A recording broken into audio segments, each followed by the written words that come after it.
In this video, we'll be taking up the logarithmic equations homework sheet.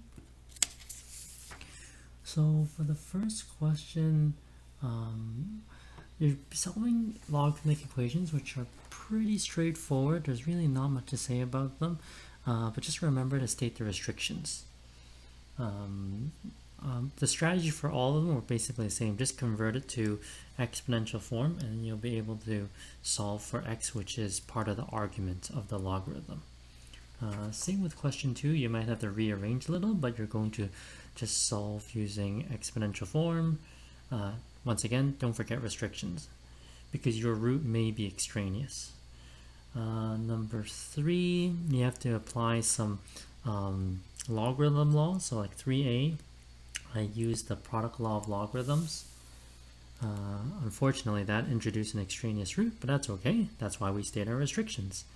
For 3b, we introduce another extraneous root when we use the quotient law of logarithms.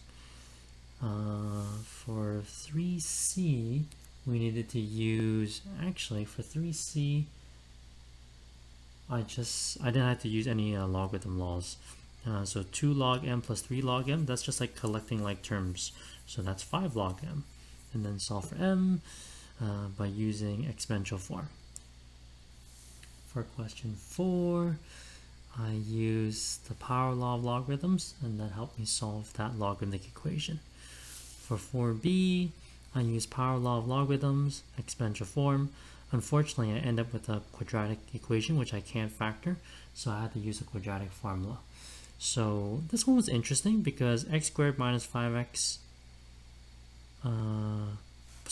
x squared minus 5x plus 9, the argument is always going to be positive because I solved for the discriminant and it was less than 0, which means that x squared minus 5x plus 9 is always greater than 0 regardless of the value of x. So there are no restrictions for this logarithm.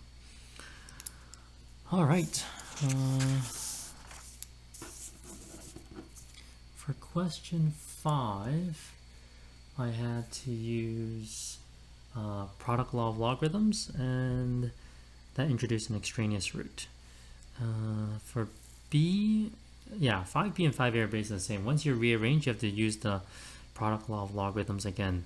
Unfortunately, I had to use a quadratic formula again, and I had an extraneous root, which was introduced when I used the product law of logarithms.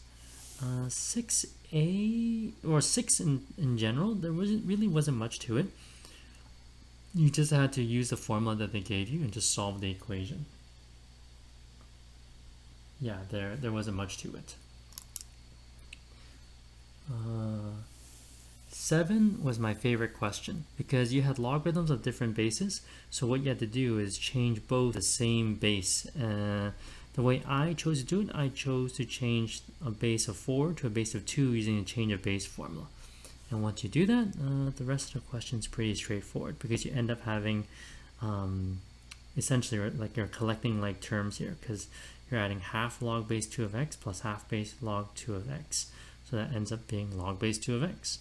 And that means x is 32. I didn't even need to do 2 to the power 5. You should really know that x is 32. By now, you should be very comfortable with logarithms and powers. Okay, so that was your homework sheet on solving logarithmic equations.